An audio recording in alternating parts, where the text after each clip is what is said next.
Hello everyone, and today I'm reviewing a very anticipated Duel on Peridea set. This set has 382 pieces, comes with for $55 in the United States, and 5 minifigures, including a Night Trooper, Grand Admiral Thrawn, Ahsoka Tano, Morgan Elsbeth, and Ezra Bridger for the second actual new Ezra Bridger since Star Wars Rebels has came out, including the second ever Grand Admiral Thrawn.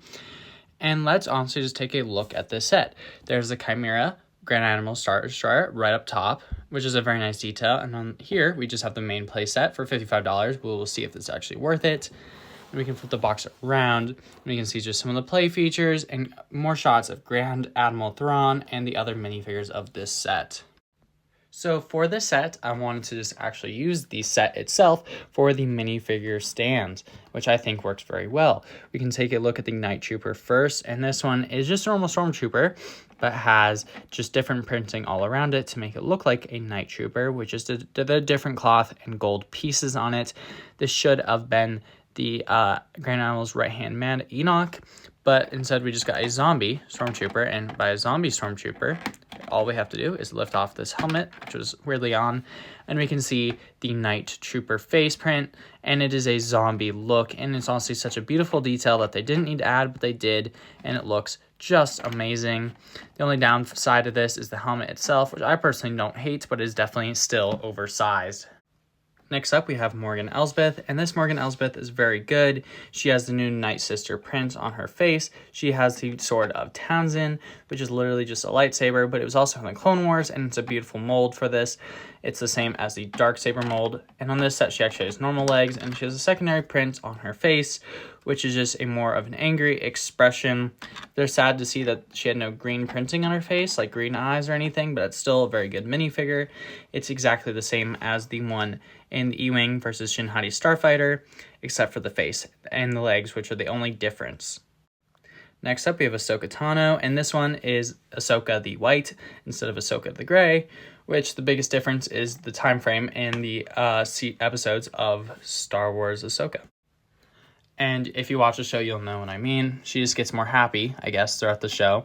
And this white printing is honestly very cool. The arm printing is definitely nice with those white details. Everything else about Ahsoka is exactly the same, except just brighter. And her face is definitely exactly the same as well as the one we've previously gotten. And we can lift up her Laku, I believe. And we can take a look at her second face, which is definitely an angry expression. I believe this is the same expression she had in all of the Clone Wars sets. And next up, we have Ezra Bridger himself. Now, this Ezra, is a very, very, very good minifigure. I wish this minifigure could have had cloth printing on him, or any part of him at least. He has his new blue lightsaber, which is inspired by Kanan Jarrus's lightsaber, including the color and the hilt, which is sad to see that they didn't include a little extra gray stud on it to resemble Kanan's lightsaber, but I guess it's okay. He also has some nice printing on his face. He has his 2 scratches that he got from one of the Inquisitors.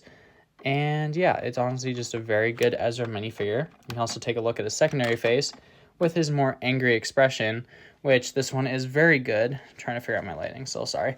But this one is a very good expression, and it's not a bad minifigure whatsoever, and I really like this Ezra. And last but not least, we have the reason why so many people are going to buy the set, and that is for Grand Admiral Thrawn. I don't even want to touch this minifigure. That's how beautiful I think this is. And all around, this minifigure is almost perfect. The only difference is that he doesn't have the 2 pens in his pockets. He only has 2 instead of 4, which is just a minor detail. I don't personally care. Otherwise, this is just a beautiful minifigure.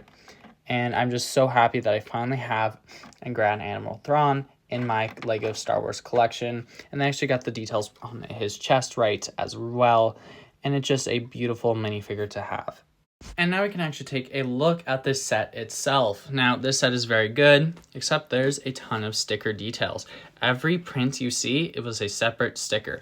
There's 2 on each of these, and each line is its own sticker. So this set is definitely not the greatest if you hate stickers, but again, it's not that crazy of a set. This is small. Here's my entire hand right on the set. My hand is definitely not that small. It's not that big either. So there's a lot to be desired here. There are a few play features, including some gears that will spin, these little pieces right here. You can also spin the center section like you saw in the minifigure section of this video, and you can also collapse every single one of these down for almost no reason except you can, and just to get the angle correct, which definitely looks cool. This is a very good display piece in my opinion. It has a lot of good detailing to it. Now on any of these pillars, there are a gold stick or gold staff on the back side of it, just to give it a little bit more detail. You can go around and see every single one, and they're all just shown right there. And then on the back, we have a little launch feature, so we can take Ezra and put him on it. And we can have Ezra fling away from his enemies, and we can launch him up. I got him up a little bit there. It works. It's a nice little play feature that doesn't take away from the set almost at all. And yeah, that's pretty much all this set has to offer. The stickers are kind of annoying, but if you know how to place them well, which I definitely do not, there's a lot of small errors on here, but I personally thought it did a good job with them. If you know how to place them well, the set can be enjoyable for you. And if you actually like stickers, which no one does, this set can be enjoyable for you, but we can actually place all the minifigures down on this set. So here I have every single minifigure placed down on this set. The Grand Admiral Thrawn kind of just stands in the back, but you can turn these around and you can actually play with the minifigures. So it's kind of a nice play feature just to have this in here. And you can also have Ezra do the same on the other side. You can spin them around in a circle. It's a nice little play set, especially for little kids if they want to have their minifigures turn around. But there, again, there's a lot to be desired here. It would have been nice to maybe get Grand Admiral Thrawn's piece of his Star Destroyer, maybe just a little bit of the interior, or just something else, maybe the bottom of the mountain. I don't know. This is definitely hard to determine what you wanted here. This is not a bad play set for what you want, what you could get at all. So I definitely recommend buying the set, especially if you don't have an Ezra minifigure or a Thrawn minifigure, or even any of these minifigures, for example. I recommend just buying it. Even if you just want to keep it sealed, this set will hold an extreme amount of value, especially for that Thrawn and this Ezra. This set is going to be worth a stupid amount of money, especially if they don't release Thrawn in the future. Thank you so much for watching this review, and I'll see you all again soon. Goodbye.